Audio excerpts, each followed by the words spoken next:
నమస్తే. నేను మీ Gopi. Welcome back to our channel. ఈరోజు మనతో మాట్లాడడానికి పొలిటికల్ అనలిస్ట్ చిట్టిబాబు గారు ఉన్నారు. సార్ నమస్తే సార్. నమస్తే.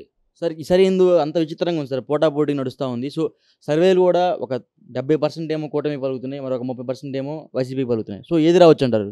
ఇప్పుడు ఈ ఎన్నికల్లో అనేక ఛానల్స్ ఇటుపక్క, అనేక ఛానల్స్ అటుపక్క. అవి లెక్క పెట్టుకుంటుంటే రోజుకు కొత్త కొత్త వాళ్ళు ఎవరెవరో చెబుతున్నారు. వాళ్ళ ఇష్టం, వాళ్ళ అభిప్రాయాలు వాళ్ళు చెప్పచ్చు. కానీ దాంట్లో సబ్జెక్ట్ ఎంత ఉంది, ఏ లెక్కన, ఏ ప్రాతిపదికన చెప్తున్నారు అనేది ఉండాలి. ఒకళ్ళ మీద వ్యామోహంతో, ఒకళ్ళ మీద ఉన్న అభిమానంతో చెప్తున్నారా, లాజిక్ లేకుండా చెప్తున్నారా, లేకపోతే లాజికల్గా చెప్తున్నారా చూడాలి. అందుట్లో చాలామంది ఈ కూటమి గెలుస్తుందని చెప్పేవాళ్ళు చాలామంది పెయిడ్ అండ్ అనాలోచితంగా ఒక సైంటిఫిక్గా చెప్పే కాదు. ఎందుకు కాదు అంటున్నా అంటే వాళ్ళు ఏమంటున్నారు, మొత్తం వాషౌటు.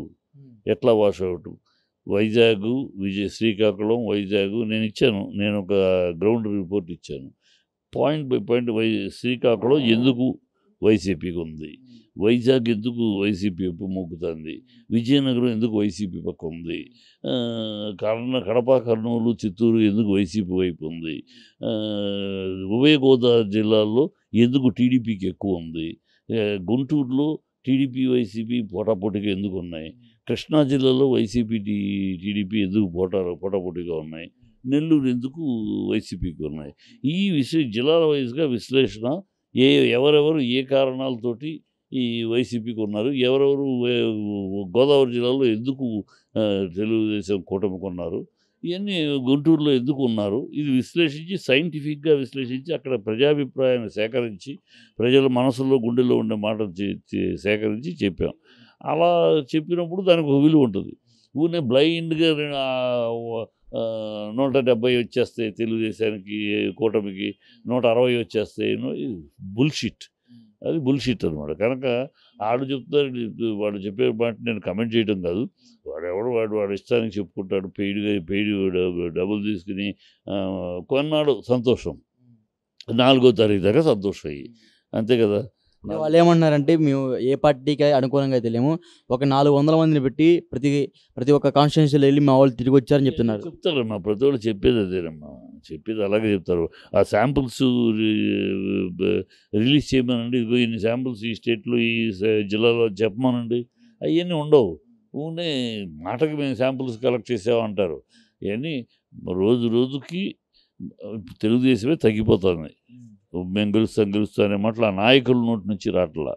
ఇలాంటి వాళ్ళతో నుంచి తప్పితే నాయకుల నోటి నుంచి మేము స్వీప్ చేస్తాం, మేము ఊపేస్తాం, మేము గెలిచే అంటల్లా. వాళ్ళు నిస్సహాయతకి, నిస్పృహలో రోజుకు రాను. ఇప్పుడు కొన్ని Chanakya TV, C voter, Times Now, ఇలా దేశంలో ఈ స్టాండర్డ్ వీళ్ళు ఎప్పుడు చెప్పినా, సర్వేలు చెప్పినా 90 to 95% సక్సెస్. వాళ్ళు క్రెడిబిలిటీ ఉంది. ఒక చాణక్య కావచ్చు, ఒక సీ ఓటర్ అవ్వచ్చు, ఒక టైమ్స్ అవ్వచ్చు. వాటికి మద్దతుగా ఉందని క్రెడిబిలిటీ ఉంది అంటున్నారా? ఇవాళ ఎలక్షన్ కాదు, వాళ్ళు ఎలక్షన్ గత ఎన్నికల్లో కానీ, గత ఎంపీ ఎన్నికల్లో కానీ వాడు చూడండి, రికార్డు వెళ్ళి చూడండి మీరు. వాళ్ళు ఏమైతే ప్రిడిక్ట్ చేశారో, వాళ్ళైతే ఏమైతే సర్వే చేసి చెప్పారో అవి 100% జరిగినాయి. వాళ్ళు ఏం చెప్తున్నారు అనేది ముఖ్యం. ఇప్పుడు కొత్తగా పుట్టుకొచ్చి నేను సర్వే ఇచ్చేసాను అని చెప్పే వీళ్ళు కాదు. రికార్డెడ్గా క్రెడిబిలిటీ ఉండి వాళ్ళు చెప్పిన దాదాపు ఏ ఎలక్షన్ అయినా, అది ఏ స్టేట్ అయినా, వాళ్ళు చెప్పిన ఎంత సజావుగా జరిగినాయి. వాళ్ళు చెప్పిన 95% సక్సెస్ అవుతున్నాయి. వాడు కరెక్ట్గా, అంటే వాళ్ళదొక మిషనరీ, అదొక వాళ్ళకొక ఇది పెట్టుకుని చేస్తారు. సో చేసిన కనుక వాళ్ళెవరు కూడా వైసీకి 125 తక్కువ చెప్పట్లే. వాళ్ళు 175, 165 అనేది ఒక మైండ్ గేమ్. అది వైనాట్, Y70 అనేది మైండ్ గేమ్. అంటే ఓటర్స్కి వైనాట్ అంటే ఆల్రెడీ గ్రేట్గా ఉన్నాడు, 75 అడుగుతాడు. సో ఇది ఖచ్చితంగా గెలిచే పార్టీ. వైసీపీ 175కి ఎదురు చూస్తారంటే ఆల్రెడీ 105 పోయినసారి వచ్చింది, 175 అంటే ఇంకా స్ట్రాంగ్గా ఉంది. కనుక మనం దీనికే ఓటేద్దాం అని ప్రజలు ఇన్ఫ్లుయెన్స్ చేయడానికి మైండ్ గేమ్ అది. 170 అంటే 170 ఇంతవరకు చరిత్రలో లేదు. ఏ రాష్ట్రంలోనూ ఏ చరిత్ర, రామారావు అంతటి ఆయనకు కూడా ఈ చరిత్రలో మొత్తం టోటల్గా ఒక పార్టీకి రావడం ఎప్పుడూ లేదు.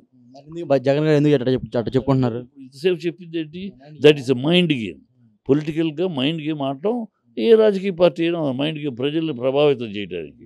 అది ఒక అమ్మో 175 అంటే మన స్ట్రాంగ్ పార్టీ, మనం ఎందుకు ఓడిపోయే పార్టీకి వేయాలి, మనం గెలిచే పార్టీకి వేయాలి అని తటస్థ ఓటర్లు వాళ్ళు ఇన్ఫ్లుయెన్స్ అవుతారు. దానికోసం మాట్లాడాడు ఆయన. ఏ రాజకీయ పార్టీ అయినా అలాగే మాట్లాడుతుంది. ఇవన్నీ మీరు పోలింగ్ జరగకముందు ఎందుకు మాట్లాడట్లేదు ఇట్లాగా? ఎందుకు మాట్లాడారు? పోలింగ్ ఎవ్వరు మాట్లాడరు. ఎందుకు మాట్లాడు? పోలింగ్ అయిపోయిన తర్వాత అందరూ ఇట్లానే మాట్లాడుతున్నారు. పోలింగ్ ముందు ఎందుకు మాట్లాడాలి? ఎందుకు మాట్లాడాలి? అప్పుడు ఎందుకు ఓటర్లు ఇన్ఫ్లుయెన్స్ అవుతారనే మాట్లాడాల్సిన అవసరం లేదు కదా. పోలింగ్ అప్పుడు ఎందుకు మాట్లాడాలని? మీకోసం, మీ మీడియా కోసం మాట్లాడారా? మీరు అల్లరి చేయడం కోసం మాట్లాడారా అని ఎందుకు మాట్లాడాలి? సందర్భం వచ్చినప్పుడే మాట్లాడతాం. అవసరం వచ్చినప్పుడు ఎప్పుడు ఏ విషయాన్ని పోలింగ్ అయిపోయింది కదా, ఇంక ఎవరు పట్టించుకోరని అన్నట్టు మాట్లాడుతున్నారు. కాదు, ఎప్పుడు ఏ విషయాన్ని ఎలా చెప్పాలో అది విశ్లేషకులుగా మా అధీనం. విశ్లేషకులుగా ఎప్పుడు ఏది బయట పెట్టాలి, ఎప్పుడు ఏది ప్రజల ముందు తీసుకెళ్ళాలి, సమయాన్ని బట్టి సందర్భాన్ని బట్టి చేస్తాం. అంతేకాని మీడియా కోసం మీకోసం చెయ్యం. అది ఎప్పుడు చెప్తే దాని ప్రయోజనం ఉంటుంది, దానికి విలువ వస్తుంది. ఎప్పుడు చెప్తే దానికి అనవసరపు విలువ కోల్పోతుంది అనేది ఆలోచించుకు చెప్తాం. ఎన్నికల ముందు చెప్పాల్సి అతనికి ఏం అతను ఆడుతున్నాడు, చాలా వీళ్ళు ఆడుతున్నారు, కూటమి వాళ్ళు ఆడే గేమ్ వాళ్ళు ఆడుతున్నారు. సో ఆ గేమ్ లెట్ దెమ్ ప్లే. ఎవరి గేమ్ కరెక్ట్ అనేది ఇప్పుడు చెప్తున్నాం. ఇతను ఆ మైండ్ గేమ్ ఆడాడు, ఇతను సక్సెస్ అవుతున్నాడు. వాళ్ళు ఆడింది ఫూలిష్ గేమ్. వాళ్ళు అనవసరంగా కెలుక్కుని వాళ్ళ మీద వాళ్ళు వాలంటీర్స్ని కెలికారు, వాళ్ళు సంక్షేమ పథకాలను కెలికారు, వాళ్ళు ల్యాండ్ టైటిల్ విషయాన్ని కెలికారు. అనవసర విషయాలను కెలికి వాళ్ళకి బ్యాడ్ తెచ్చుకున్నారు. వాళ్ళ ఇంటి మీద వాళ్ళు రాళ్ళు వేసుకున్నట్టు వాళ్ళ స్ట్రాటజీ దెబ్బతింది. ఈయన స్ట్రాటజీ వర్కౌట్ అవుతుంది. అది అందుకని అప్పుడు వాళ్ళ స్ట్రాటజీ చేస్తూ ఉంటే చూస్తున్నాం వాళ్ళు ఏం చేస్తున్నారు. చూస్తాం మేము కూడా. 4వ తారీఖు ఎటువంటి రిజల్ట్స్ ప్రదర్శిస్తారో మేము కూడా చూస్తూ ఉంటాం. చూస్తారుగా, చూడండి. 4వ తారీఖు ఖచ్చితంగా చంద్రబాబుకి పతనం స్వస్తి. నారా తెలుగుదేశం పతనం స్వస్తి.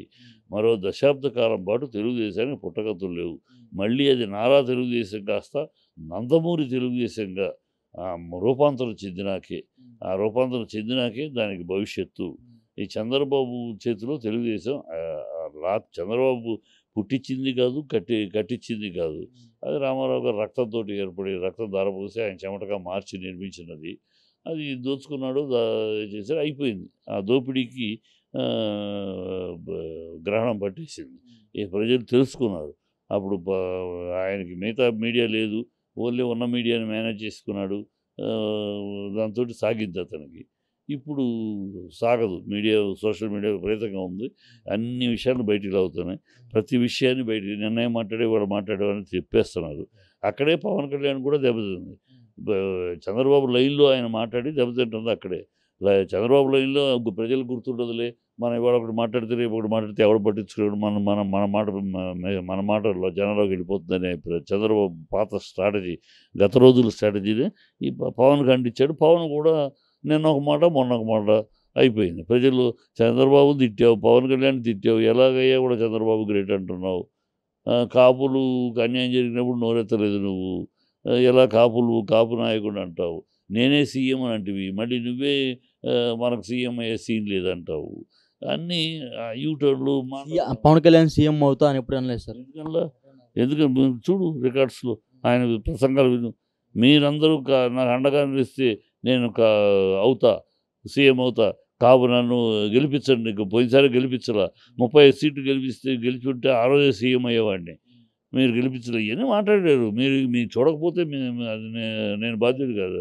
మీరు చూడండి, నెట్లోకి వెళ్ళండి, పవన్ కళ్యాణ్ స్పీచ్లన్నీ తీసుకోండి. ఇవన్నీ మాట్లాడాడు ఆయన. కాపులు ఓట్లేస్తే గెలుస్తానన్నాడు, సీఎం అవుతాను, సీఎం. అందుకనే ప్రజలు ఆయన ఫ్యాన్. కాపులు పెద్దన్న పాత్ర మనకి పోషించని చెప్పాడు. ఇప్పుడు మాట్లాడుతున్నారు, అంతకు ముందు మాట్లాడినవి ఉన్నాయి. మీరు అవన్నీ తీసుకోండి. అవన్నీ తీసుకుంటే అందుకనే ఫ్యాన్స్ అందరూ రేపు కాబోయే సీఎం, ఏలుండి కాబోయే సీఎం అని గంతులేసింది. ఈయన సీఎం అవుతాను అనబట్టే ఆ గంతులేసింది. అందుకని 60 సీట్లు అడగండి. మీరు చంద్రబాబు 2 నెలలు అయితే 2 ఏళ్ళు అయితే మీరు 2 ఏళ్ళు సీఎం అవి అడగండి హరిరామ్ జోగయ్య గారు అడిగింది. ఇవన్నీ ఆయన అనబట్టే ఆయన ఫ్యాన్స్ రేపు సీఎం, ఎల్లుండి సీఎం, పవర్ స్టార్, ఆ స్టార్, ఈ స్టార్ అని ఎగిరి గంతులేశారు. ఇవాళ ఆ నోళ్ళు పడిపోయినాయి. ఎందుకు పడిపోయినాయి? నేను సీఎం కాదు, చంద్రబాబు సీఎం, ఆయన గెలిపించండి అన్నారు. ఆయన కాళ్ళ దగ్గర కూర్చోండి అన్నాడు. కాపులకి ద్రోహం చేసిన చంద్రబాబు పెద్ద ద్రోహి కాపులకి. కాపుల కమిషన్ పెడతా అన్నాడు, పెట్టలేదు. దానికోసం ముద్రగడ పద్మనాభం ఉద్యమం చేస్తే అణిచేశాడు. కాపుల నాయకుడు వంగవీటి రంగాన్ని చంపిన హత్యలో వ్యూహకర్త అతను, ప్రజలకు అందరికీ తెలుసు. సో ఇంత కాపులకి ఇంత ద్రోహం చేసినవాడు పక్కన నువ్వు వెళ్ళి నుంచుని నువ్వే ఆయన తిట్టినవాడివి, వాళ్ళు నుంచుని ఏ అవసరం కోసం నుంచున్నావు, ఏ అవసరం కోసం ఆయన గెలిపించమంటున్నావు ప్రజలు అడుగుతున్నారు. అక్కడే ఆయన చంద్రబాబు లైన్లో వెళ్ళి దెబ్బతిన్నాడు. లేకపోతే అసలు డైరెక్ట్గా నేనే సీఎం అని క్యాండిడేట్గా తను బీజేపీ 2020లో ఎలా అయితే టై అయిపోయి మేము వెళ్తున్నాం ప్రజల్లోకి అన్నారో అలాగే వెళ్ళుంటే, సీఎం క్యాండిడేట్గా బీజేపీ సపోర్ట్ తోటి వెళ్ళుంటే, అటు చంద్రబాబు చూసాము, ఇటు జగన్ చూసాము, మూడో శక్తి చూద్దాం పైన మూడు వస్తాడు అని ప్రజల్లో ఒక ఉండేది. నేను సీఎం చేయడానికి ప్రజలు ఓకే, ఒక అవకాశం ఇద్దామని ఆలోచించారు. నువ్వే నీ సీఎం, నేను సీఎంకి అర్హుడిని కాదు నువ్వే చెప్పేసినా ఇంకేముంది?